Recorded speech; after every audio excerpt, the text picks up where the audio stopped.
Mr. Kenneth Tiong.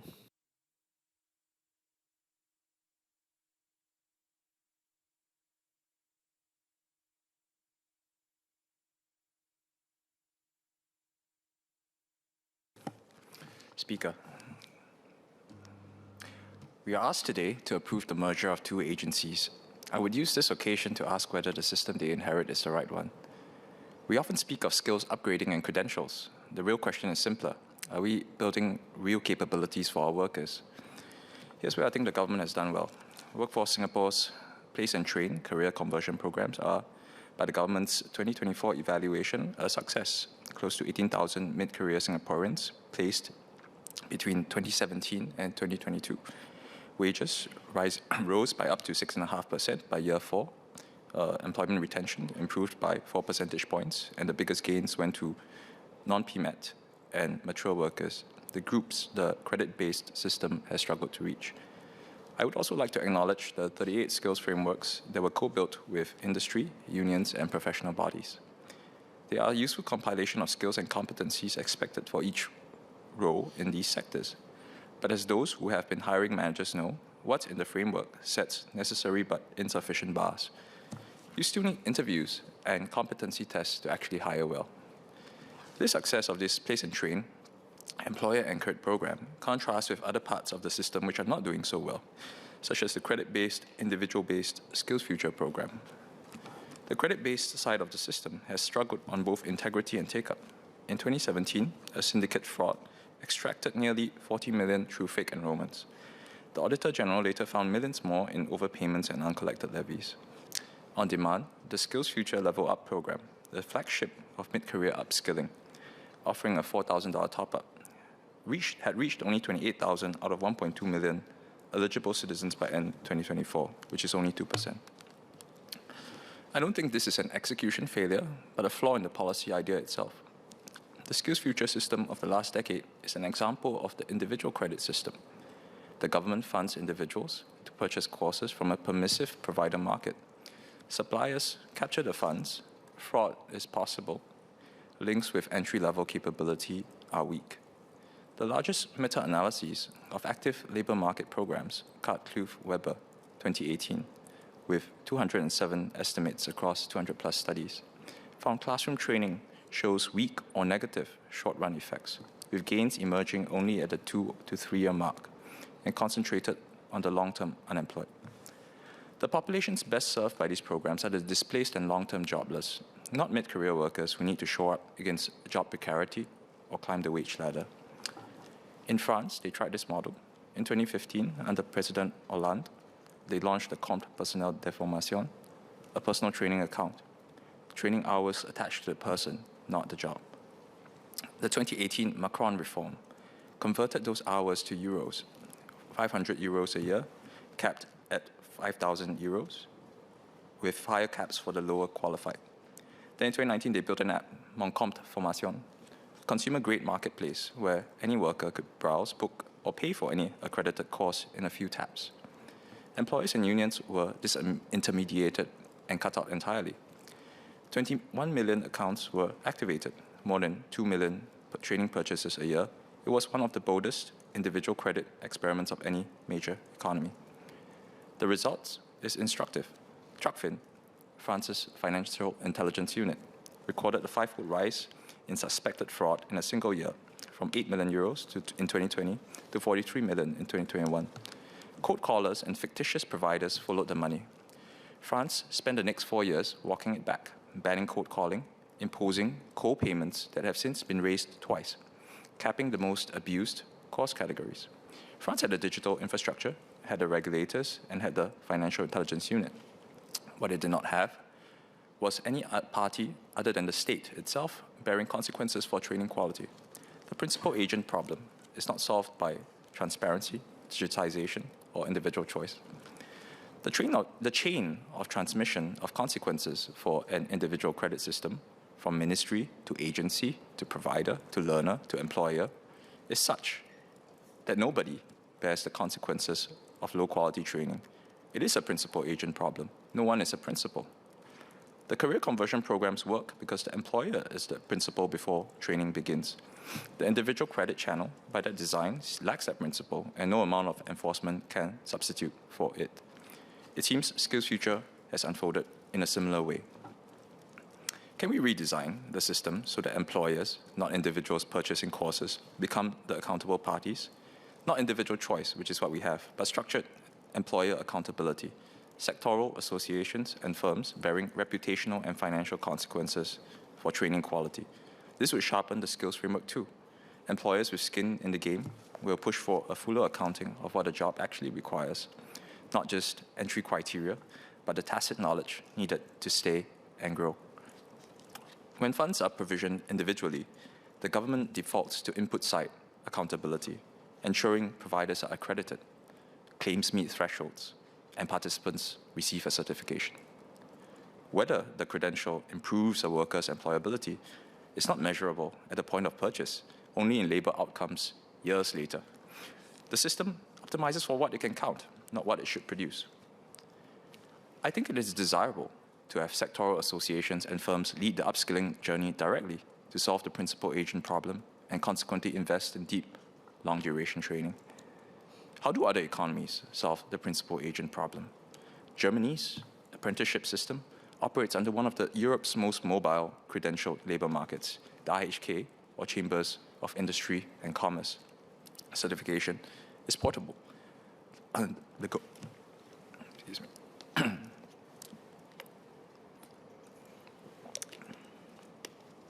The goal is workers who are chosen repeatedly at a premium, not workers who cannot leave.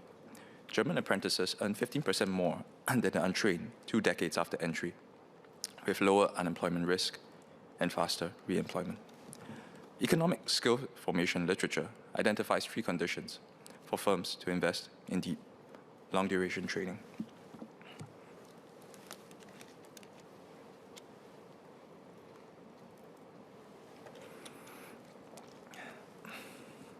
First, wage compression. Sectoral bargaining that narrows pay differentials within a sector, so rivals cannot simply poach trained workers at a premium. Second, portable credentials, standardized, externally certified occupational profiles, so a worker's skill is legible to the whole labor market and the worker is willing to invest their whole time.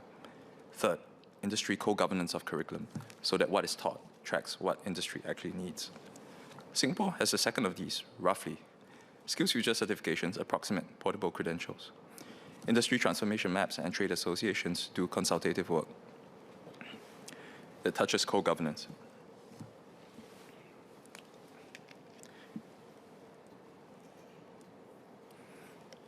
I'll say that again. There's consultation work that touches co-governance, but is advisory, not binding. No sectoral employer body exercises sign-off or veto on SkillsFuture curriculum, and no named individual reputation moves with and is staked on employment outcomes. As I understand it, NTUC mainly bargains at the enterprise level rather at the collective sector level. So I think we have neither true industry co-governance of curriculums, nor do we have sectoral bargaining to achieve wage compression. Some say Singapore is too small for German-style sectoral institutions. Switzerland, population 9 million, sustains deep sectoral bargaining and apprenticeship in pharma, watchmaking, and machine tools. Size is not the binding constraint, institutional architecture is. I have 2 proposals. First, sectoral bargaining. NTUC's current architecture is attuned to individual employer engagement. That's not the right vehicle for deep, tacit knowledge sectors. These sectors need binding sectoral wage scales, not just floors, but scales that compress the wage distribution. Right now, a firm that invests in deep training risks losing that worker to a competitor the day after certification. Wage compression fixes this. It narrows pay gaps, so poaching is not worth it. The return on training stays with the firm that trained. That is why German firms fund 3-year apprenticeships at their own expense. The progressive wage model lifts wages for lower wage workers, and it does so well. But it sets floors, not scales. It says to the worker, train and you move up. All we need is a structure that says to the employer, train deeply because you will keep the return. Not every sector is suitable. Sectoral bargaining fits sectors with deep tacit knowledge. Semiconductor backend, aerospace MRO, petrochemicals, marine and offshore, but perhaps not faster moving industries like AI. Second, co-governance with consequences. Name industry entities and individuals should have sign-off and veto on skills future curricula, not as advisors, but as accountable parties whose reputation moves with employment outcomes. We must also lower the accreditation barriers that keep the most credible practitioners out. The Advanced Certificate in Learning and Performance, ACLP, requires 71 hours of coursework, screening out domain experts that we need and screening in those with time to spare. For faster-moving industries, AI, software, frontier hardware, the fixes may not work. The fixes above may not work. Skills change too fast. Firms are too few and too mobile. What works in this sector is something different. Knowledge spreading through people working near each other. That's how Shenzhen and Silicon Valley were built. Rapid knowledge diffusion through firms, suppliers, and people solving problems together, carrying what they learned into their next job. We cannot build a Shenzhen-scale agglomeration on 750 square kilometers, but we can do two things. One, engineer knowledge diffusion through people, not papers. To produce an industrial commons here, first, we will need to revive the engineering society ethos. If we are serious about capability over credentials, the most basic question is, do our workers and engineers know how things work? We need to know how things work at the level of teardown and reassembly, because that is the foundation of any serious industrial capability. The model is Monroe and Associates in Michigan, which has spent close to 5 decades disassembling competitor vehicles down to the last fastener and producing detailed cost, design, and process reports that the global automotive industry treats as authoritative. Japan's National Institutes of Technology teach 15-year-olds to disassemble electromechanical systems in formal reverse engineering courses. The US military reverse engineered the Iranian Shahed drone and fielded its own version in Venezuela at $35,000 per unit versus $1.3 million for a Tomahawk cruise missile. Understanding how things are built is not a hobby, it is a strategic capability. There is no reason it cannot exist here as public infrastructure. I propose we establish physical teardown facilities at our ITEs and polytechnics, not as one-off workshops, but as a vertical curriculum progressing from guided disassembly to design analysis to cost modeling. We should reverse engineer frontier hardware, EVs, batteries, solars, drones. Structured public reports should feed the industrial commons. Such facilities could also be housed at A-star centers, which I understand already runs model factories and joint industry labs. Partner with ITEs and polytechnics with structured access for SMEs, they would form a strong starting point. For ordinary citizens, the National Library Board's Make It at Libraries, its free Makerspace program run with IMDA, offering 3D printing, digital cutting, robotics, and coding classes in selected regional libraries, teaches the basics well. I have observed 3D printing and robotics classes there, and the starter sessions are well designed. But the curriculum stops there, with no intermediate or advanced progression. If you are serious about lifelong learning, Make It needs a vertical curriculum, Stage 2 and Stage 3 modules. Project-based, progressing from operating the machines to designing with them and using them more intensely, not just a wider menu of first lessons. Our industrial clusters are well designed, but co-location is necessary, not sufficient. Knowledge does not diffuse simply because firms share a postcode. It diffuses through people, tacit knowledge, production knowledge, the working understanding of why a process line behaves the way it does, what failure modes to watch out for, which suppliers to trust. Does not transfer through papers or seminars. It transfers through people on the floor over months. Taiwan's ITRI is the clearest example. Between 1973 and 2008, 13,000 ITRI staff moved into Taiwanese industry, many of them seeding what became TSMC, UMC, and the wider Hsinchu semiconductor cluster. Engineer circulation, not patents or licensing, was the primary transmission mechanism. To speed up the rate of knowledge diffusion, I also propose industrial commons rotation, a statutory obligation on large firms, GLCs, and major anchor MNCs to second mid to senior technical staff into SMEs within the same sectoral cluster for 6 to 18-month rotations with reciprocal SME to large firm flows, so the small firm's problem solving feeds back into the larger firm's processes. We can do this as a pilot in the tacit knowledge sectors I named earlier, semiconductor backend, aerospace MRO, petrochemicals, marine and offshore.